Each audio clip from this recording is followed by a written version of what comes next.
Things had gone from fine to fucked up in about a second, and now there were two idiots at the wheel. Clear. Got the floor?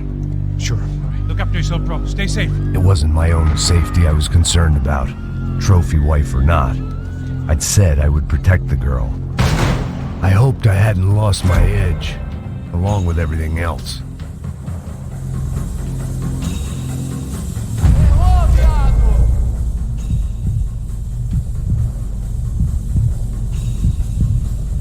It was time to choose, a nasty fall or a bullet to the head.